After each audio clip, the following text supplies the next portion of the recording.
Qanaqa qilib sotuvlarni 20% dan 2 baravargacha oshirish mumkin? Bugungi videoda oxirigacha ko'radigan bo'lsangiz, sotuvlaringizni oshirish uchun aniq qo'llanmaga ega bo'lasiz. Birinchi bo'lib, marketingga pul sarflab natija ko'rmayotganingizni aniq sababini va sotuvlaringizni 20% dan 2 baravargacha oshirishni aniq qadamlarini ko'rib chiqamiz. Bu video o'zi kimlar uchun foydali bo'ladi?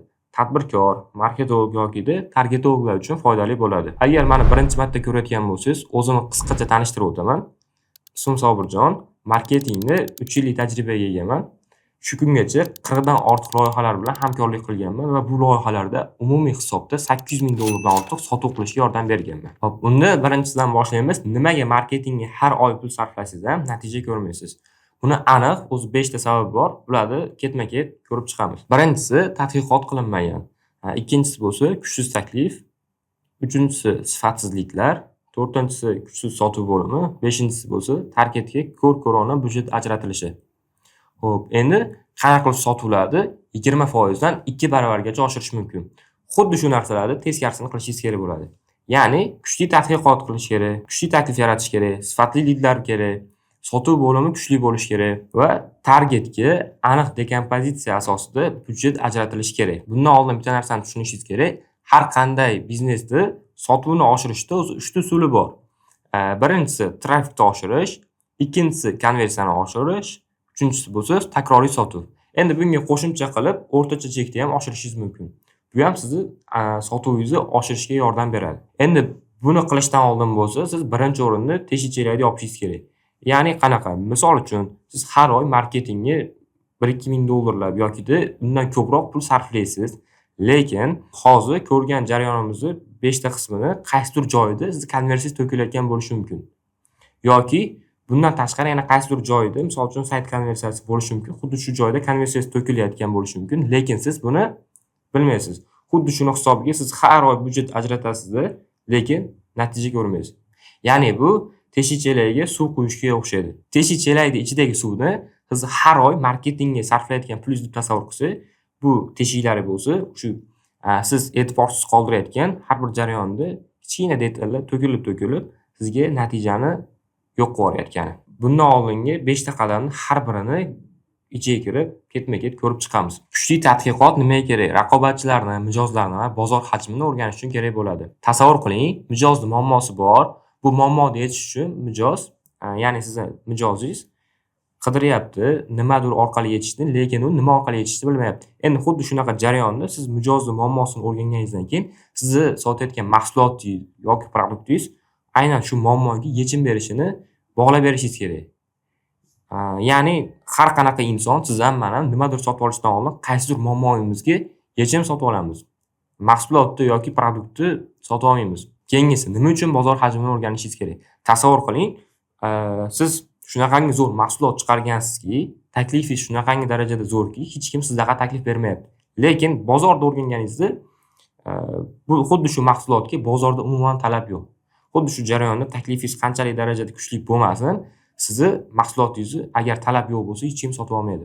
O'shuning uchun birinchi o'rinda bozor hajmini o'rganishingiz kerak. Bu bozor yildan yilga qancha o'syapti va qancha orqaga qulab boryapti.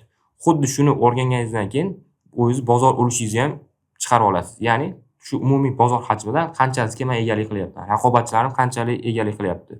Ya'ni bu bozorda o'sish mumkinmi yoki o'sish qanchadir vaqtdan keyin to'xtaydimi?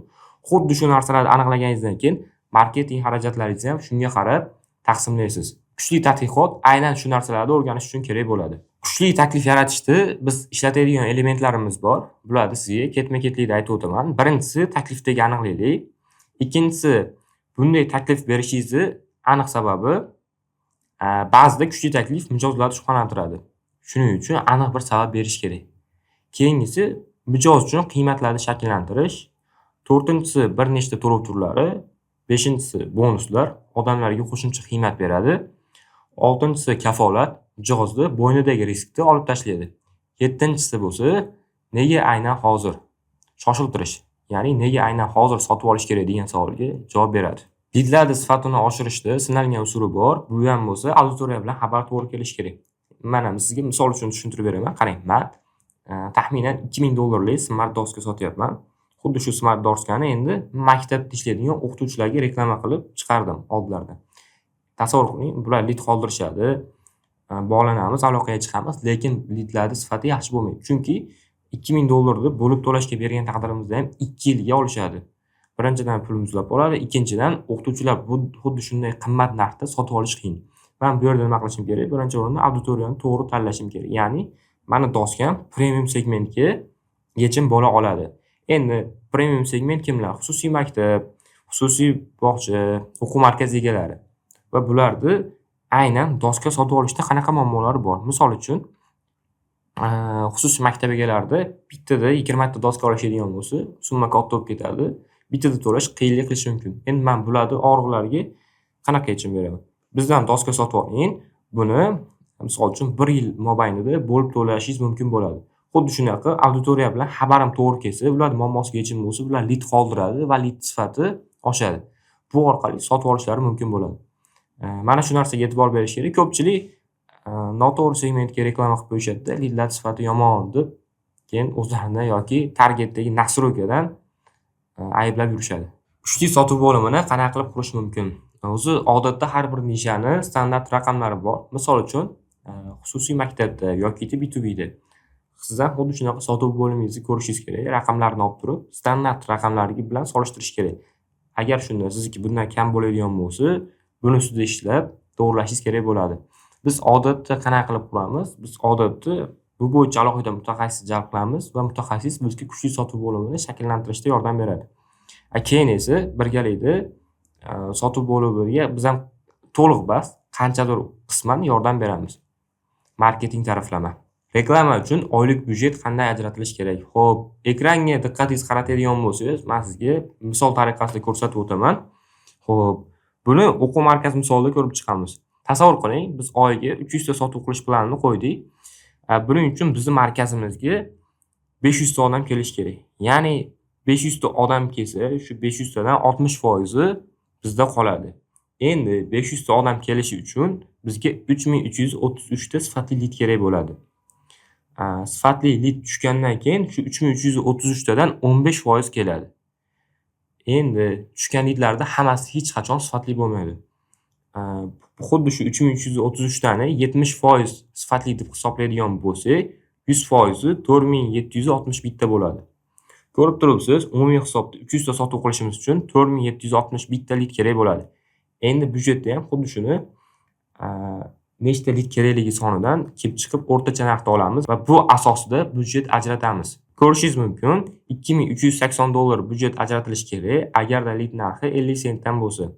Shunda 4761 ta lead tushirishimiz uchun bizga $2380 kerak bo'ladi. Endi bitta narsani ko'rish kerak. Har doim biz 3 xil holatni ko'rib chiqamiz. Bunda sizga misol qilib bitta holat ko'rsatyapman. Bu minimum. Chunki bozorda lead narxi qimmatlashishi mumkin, sotuv bo'limini konversiyasi ozgina o'ynashi mumkin. Xuddi shundan kelib chiqib, sotuv bo'limini minimum, lead narxini ham minimum va sotuv bo'limini maksimum, lead narxini ham maksimum narxlari ko'rib chiqiladi. Shunda misol uchun ertaga lead narxi 50 sentga qimmatlaydigan bo'lsa ham sizda muammo bo'lmaydi. Chunki nimaga? Oldindan buni ko'rgansiz, strafovka olib qo'ygansiz, bu asosida byudjet ajratgansiz. Ko'pchilik bunaqa byudjet ajratmagani uchun ham oyiga misol uchun $1000 sarflab turib, keyingi oy 1,5 ming sarflasa, nimaga ko'p bo'lib ketdi deb xavotirlanishadi. Eng zo'r narsa bo'lsa, dekompozitsiya asosida byudjet ajratish kerak. Biz sizga yordam berishimiz mumkin. Yuqorida aytib o'tdim, agar teshi chelakni yopmasdan unga ko'pgina suv qo'yadigan bo'lsangiz, ya'ni ko'proq pul sarflaydigan bo'lsangiz, baribir bu oqib ketadi. Nimaga? Chunki har bir jarayonda siz ko'rmayotgan bir ma'lum bir muammo bor, konversiya tushyapti, shu asosda byudjetingizni yo'qotyapsiz. Endi biz sizni biznesingizni marketingini to'liq audit qilib, sotuvlaringizni oshirish uchun bepul strategiya tuzib beramiz. Ya'ni bu qanaqa bo'ladi? Misol uchun, xuddi shunaqa konversiya tushayotgan joylarni ko'rib chiqamiz va aniqlaymiz. Aniqlaganimizdan keyin xuddi shu narsani qanaqa qilib yaxshilash mumkin va qanaqa yo'llari bor. Xuddi shu narsani sizga mutlaqo bepulga tuzib beramiz. Lekin bu maxsus taklifga joylar soni cheklangan. Bu maxsus taklifdan foydalanib qolish uchun pastda tugma chiqadi. Shu tugma orqali ro'yxatdan o'ting, biz siz bilan bog'lanamiz. Eslatib o'taman, bu bepul strategiya va joylar soni cheklangan.